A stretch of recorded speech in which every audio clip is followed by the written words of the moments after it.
नमस्कार साथियों, स्वागत है एक बार फिर से आप सभी का मेरे चैनल पर। कैसे हैं आप सब? आशा करती हूँ आप सब बहुत अच्छे होंगे। साथियों, जैसा कि आप सभी को पता है, यूपी पीसीएस का जो कैलेंडर जारी कर दिया गया है उसमें यूपी पीएससी प्रीलिम्स की डेट 14 मई निर्धारित की गई है। यानी 14 मई 2023 को यूपी पीसीएस 2023 का प्रीलिम्स का एग्जाम होना तय माना गया है। अब आप लोगों के मन में बहुत क्वारीज आए होंगे, काफी क्वेश्चंस भी आ रहे थे, कमेंट्स भी आ रहे थे कि मैम कैसे पढ़ना है, कैसे तैयारी करनी है। और बिगिनर जो खासकर होते हैं उनके मन में ज्यादा क्वेश्चन ये होता है कि अभी प्री पढ़े कि मेंस को पढ़े। तो इन सारे सवालों का जवाब आपको इस वीडियो में मिलेगा। अगर आपके मन में भी ये सवाल है, आप भी यूपी पीसीएस की तैयारी कर रहे हैं, तो अंत तक वीडियो पे बने रहिए। और अगर आपको वीडियो पसंद आता है तो लाइक करना ना भूलिएगा, शेयर, सब्सक्राइब और बेल आइकन को प्रेस करना ना भूलिए, जिससे कि मेरे वीडियोस के नोटिफिकेशन आपको समय समय पर मिलते रहे।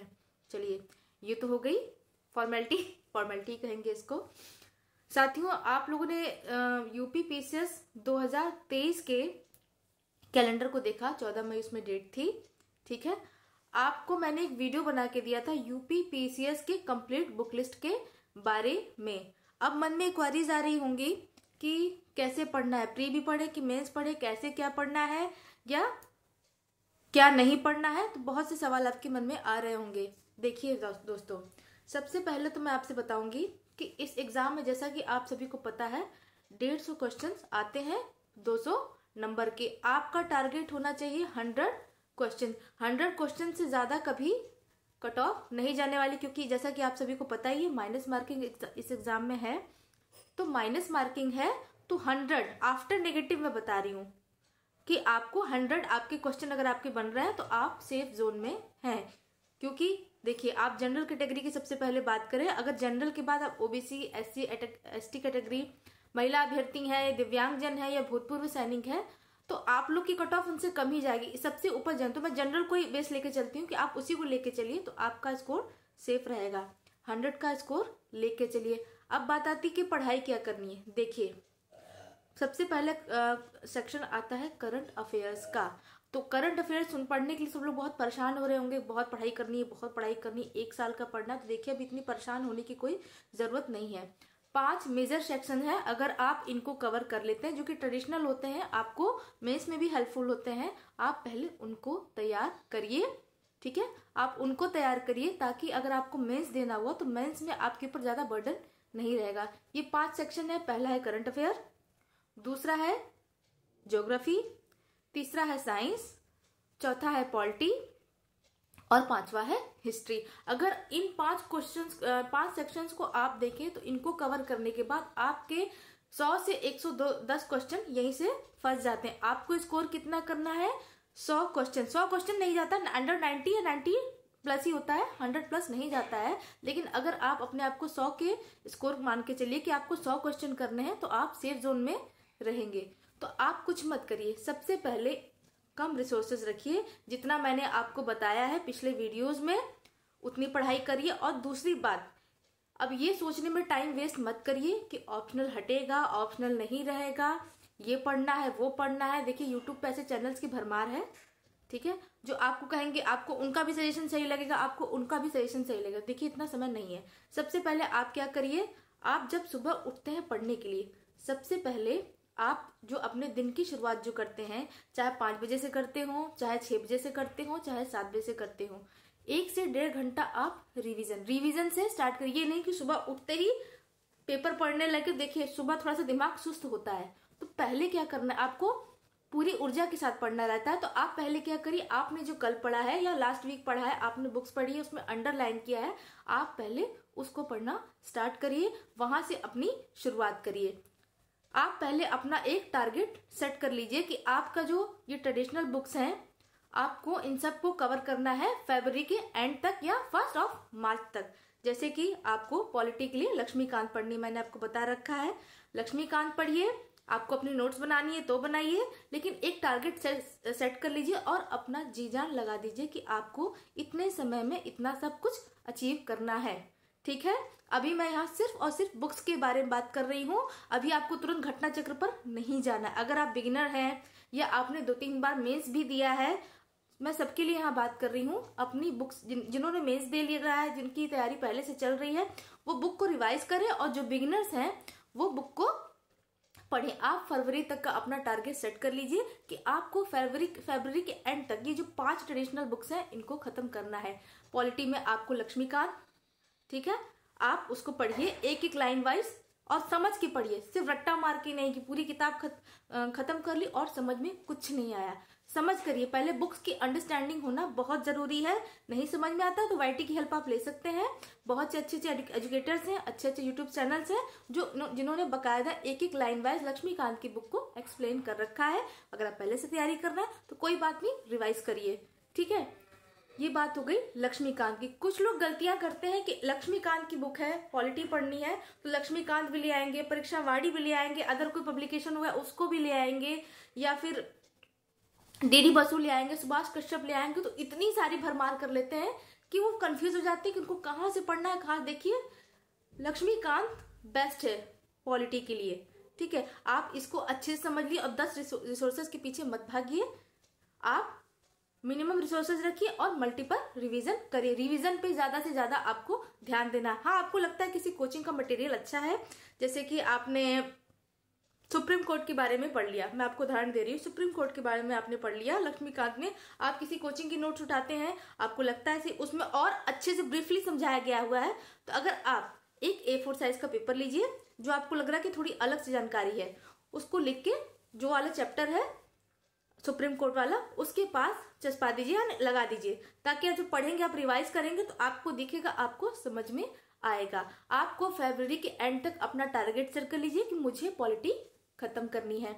बात करते हैं एनसीईआरटी ज्योग्राफी की। NCERT geography class 11th and 12th, और उसके बाद आपको पढ़ना है महेश बंडवाल की बुक, ठीक है। आप इसको भी फरवरी तक खत्म करने की कोशिश करिए कि आपकी जो 5 ट्रेडिशनल सेक्शन है, आपको इसको किसी न किसी तरह खत्म करना है। आपको पढ़ाई इस तरह करनी है कि आपको मेंस में भी हेल्पफुल हो और आपकी प्री की कट ऑफ पार हो जाए। पीएचडी करने की किसी सब्जेक्ट में जरूरत नहीं कि इसके पीछे भी भागे, उसके पीछे भी भागे। 5 घंटा करंट अफेयर कोई दे दिया, 5 घंटा पॉलिटी कोई दे दिया, 5 घंटा हिस्ट्री कोई दे दिया। आप वैसे पढ़ाई करिए एक स्मार्ट वे में कि आपको कट ऑफ क्लियर हो जाए।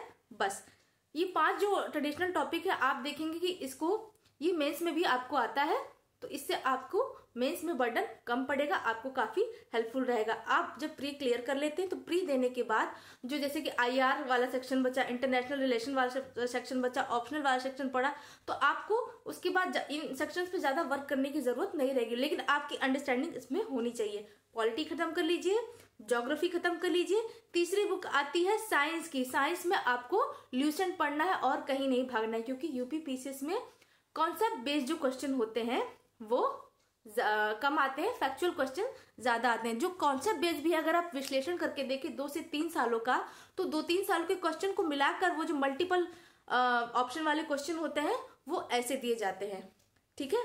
उसके बाद आती है बात हिस्ट्री की। हिस्ट्री के देखिए 3 सेक्शन है, एंशिएंट हिस्ट्री, मेडिवल हिस्ट्री और मॉडर्न हिस्ट्री। मॉडर्न हिस्ट्री में आपको पढ़ना है स्पेक्ट्रम, ठीक है। मैंने आपको पिछले वीडियोस में बता रखा था कि आपको स्पेक्ट्रम पढ़ना है। स्पेक्ट्रम पढ़ने में जो उसकी शुरुआत की जो 3 चैप्टर होते हैं, 3 से 4 चैप्टर में कवर कर दिया गया है।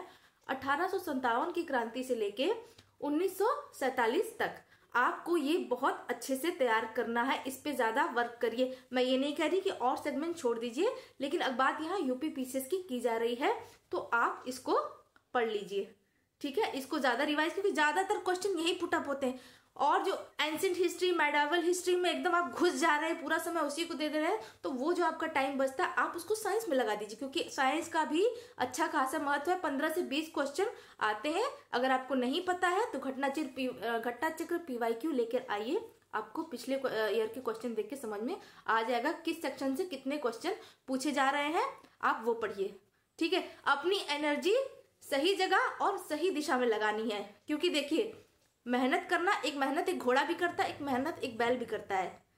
उन दोनों की मेहनत वो भी कर रहा है, मेहनत ये भी कर रहा है, दोनों में अंतर होना है। तो आपको इस रेस की घोड़ा बनना है, रेस का बैल नहीं बनना है कि आपको लाखों की भीड़ से आपको क्रॉस करके आगे निकलना है, ठीक है।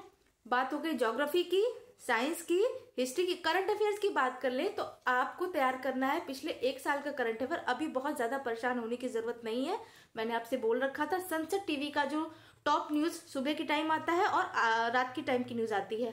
आप आधा आधा घंटा का आता है, आप बस उसको देख लीजिए और रिसोर्सेज के पीछे भागने की जरूरत नहीं है। मैगजीन ले लीजिए, 1 घंटा उसको समय दे दिया करिए, ठीक है। और पिछले, ये फेब तक का मैं आपको शेड्यूल बता रही हूँ, फेब तक में ही आपको करना है। और पिछले 6-7 महीने की जो करंट की मुद्दे रहे हैं, जो न्यूज रही है, आप उसके लिए अलर्ट से नोट्स बना लीजिए। आप चाहे तो इंटरनेट की भी हेल्प ले सकते हैं, आप मैगजीन पढ़िए।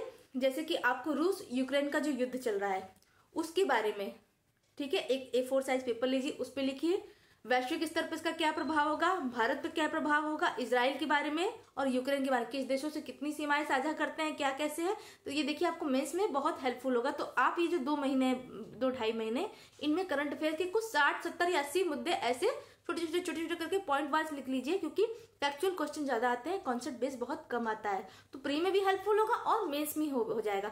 आप पूरी फरवरी अपना टास्क निर्धारित कर लीजिए कि मुझे ये 4-5 बुक जो ट्रेडिशनल है इनको कवर करना है, अपने टेबल पर रख लीजिए, मुझे ये कवर करना है। देन जब आपका फेब बीत जाता है तो बात करते हैं मार्च की।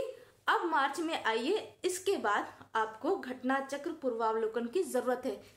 शुरुआत में घटना चक्र मत पढ़िए, क्योंकि अभी आप क्वेश्चन पढ़ रहे हैं और तुरंत घटना चक्र पढ़ने लगे। जब तक आपका रिवाइज हो जाएगा, आपको अंडरस्टैंडिंग हो जाएगी, तब घटना चक्र पर जाइए। उसके बाद क्वेश्चन सॉल्व करना शुरू करिए। उसमें शुरुआत में कुछ मैटर दिया होता है घटना चक्र में, स्टडी मटेरियल, आप उस पर मत जाइएगा, वो उसकी कोई जरूरत नहीं मुझे जहां तक लगता है। घटना चक्र पर जाइए। उसके बाद घटना चक्र चाहे पॉलिटी की हो, ज्योग्राफी की हो, एनवायरमेंट की हो, साइंस की हो, हिस्ट्री की हो, घटना चक्र सॉल्व करिए। यूपी के क्वेश्चन विशेषकर आप ध्यान दीजिएगा, यूपी या यूपीएससी, अदर स्टेट की बात मैं नहीं कर रही हूँ ज्यादा, देखिए, लेकिन यूपी और यूपीएससी के क्वेश्चन को ज्यादा महत्व दीजिए, बार बार देखिए। उससे क्या होगा कि आपको समझ में आएगा कि एग्जाम में क्वेश्चन पूछने की प्रवृत्ति क्या है, एग्जाम का मॉड्यूल क्या है, यूपीपीएससी प्रीलिम्स में कैसे क्वेश्चन करता है, ये आपको समझ में आए। उसके बाद घटना चक्र जितना से जितना हो सके सॉल्व करिए। और फिर मार्च से करंट अफेयर का रिवीजन लगातार, पिछले तो आपने 60-70 टॉपिक कवर ही कर लिए, फिर यहां से आप घटना चक्र पूर्वावलोकन और करंट अफेयर को लेके चलिए। और जो लास्ट के 1 मंथ बचते हैं आपके अप्रैल से, अगर आप टेस्ट सीरीज देना चाहते हैं तो जितनी टेस्ट सीरीज हो खूब लगाइए, या किसी कोचिंग सेंटर में भी आप जाके लगा सकते हैं। मार्केट में जाइए तो कई कोचिंग्स के जो टेस्ट सीरीज भी मिलती है, आप उनको घर ले आइए। 2 घंटे का कमरा बंद कर लीजिए, या आप लाइब्रेरी में है तो और अच्छी बात है, कमरा बंद कर लीजिए और 2 घंटे का टाइम सेट कर लीजिए और क्वेश्चन को सॉल्व करिए। तो आपको लगेगा जब आप एग्जाम हॉल में जाएंगे तो 1-2 क्वेश्चन आप दे लेंगे, test series, sorry 1-2 test series, तो आपको लगेगा आपकी स्पीड बढ़ रही है। आप क्वेश्चन को कैसे है जो एलिमिनेट करते हैं, ऑप्शन को कैसे एलिमिनेट करना है, आपको इसकी समझ आ जाएगी। लेकिन बुक्स की अंडरस्टैंडिंग होना बहुत जरूरी है। सिर्फ रट्टा मार के कॉन्सेप्ट पे काम नहीं करना है, इंटरेस्ट जगाइए अपने अंदर, कहानी के माध्यम से उसको समझिए। कोई चैप्टर आप पढ़ लेते हैं, उसके बाद चिंतन करिए, मंथन करिए, हाँ ऐसा हुआ था, क्यों हुआ था, ऐसे हुआ था, ऐसा क्यों होना चाहिए था, इसके पीछे ये रीजन हुआ। खुद में आत्म मंथन करिए, सोचिए, चिंतन करिए, तो चीज आपको ज्यादा समझ में आएगी। घटना चक्र लास्ट का जो 1 मंथ पड़ता है, झोंक दीजिए अपने आप को घटना चक्र पूर्वावलोकन और टेस्ट सीरीज लगाने में। अब टेस्ट सीरीज लेना है कि नहीं लेना है, सबकी अपनी अपनी चॉइस होती है। अगर आप बिगिनर है तो मैं आपको सलाह दूंगी, प्लीज टेस्ट सीरीज जरूर लगाइए। कई बार देखने को मिलता है कि जो बिगिनर्स होते हैं, तैयारी बहुत अच्छी है, एग्जाम हॉल में गए नर्वसनेस का शिकार हो जाते हैं, या फिर जो उसके जो बबल्स होते हैं उसको भरने में गलती कर देते हैं। 2 बबल्स गलती कर दी, 10 से 15 बबल्स गलती करती, पता लगता है कि उतने से ही आपका एग्जाम में आप पीछे रह जाते हैं। तो आपको थोड़ी सी प्रैक्टिस इसकी बन जाएगी। दूसरी क्वेश्चन को एलिमिनेट कैसे करना है ये आपको समझ में आ जाएगा। आई होप आपके डाउट क्लियर हो गए होंगे। मेंस की बात करें कि मेंस में क्या पढ़ना है, कैसे पढ़ना है, तो अभी मेंस के लिए ज्यादा परेशान होने की जरूरत नहीं है। आप फिलहाल बस उन्हीं 4-5 टॉपिक को पढ़िए जो कि आपके प्री में भी आते हैं और मेंस में भी आते हैं। आपका प्री और मेंस दोनों कवर हो जाता है। प्री जिस दिन आपने दिया उसके बाद से आपको खुद को रियलाइज हो जाता है, मिलान कर लो, खुद ही पता लग जाता है कि हमारी तैयारी कैसी थी, हमारा प्रीलिम्स। मैं जो स्ट्रेटेजी बता रही हूँ इस हिसाब से आपका प्रीलिम्स निकल जाएगा। और उसके बाद जो आपको मेंस के लिए समय मिलता है, तो जो बाकी बचे हुए टॉपिक है जो प्री में नहीं आते हैं, जिनकी पढ़ाई आपने नहीं की है, तो आप उसको ज्यादा समय दे पाएंगे और इस पर ज्यादा वर्क करने की जरूरत आपको नहीं पड़ेगी। ठीक है। और अपनी टाइम टेबल को जरूर फॉलो करिए, अपना एक टाइम टेबल बना लीजिए, अपना एक टारगेट सेट कर लीजिए कि मुझे इतने टाइम में ये बुक खत्म करनी है, मुझे इतने टाइम में ये कॉन्सेप्ट क्लियर करना है। तो टाइम टेबल होना बहुत जरूरी है। और सुबह की शुरुआत प्लीज प्लीज प्लीज रिवीजन के साथ ही स्टार्ट करें। करंट अफेयर में बहुत ज्यादा अभी मेहनत मत करिए, बस मैगजीन्स का रिवीजन करते रहिए। और आपको जो पुराने मुद्दे लगते हैं, इंटरनेट की हेल्प ले लीजिए, पीडीएफ डाउनलोड कर लीजिए, बहुत से ऑप्शन है, आप उनको एक A4 साइज के पेपर पर लिखते जाइए। 60-70 आपके इतना से टॉपिक कवर जाएंगे तो 50 से 60% आपका करंट अफेयर तैयार हो जाएगा। आई होप आपको समझ में आ गया होगा कि क्या करना है। अगर वीडियो पसंद आया हो तो प्लीज लाइक करें। तब तक के लिए अपनी पढ़ाई जारी रखें। धन्यवाद, थैंक यू, जय हिंद।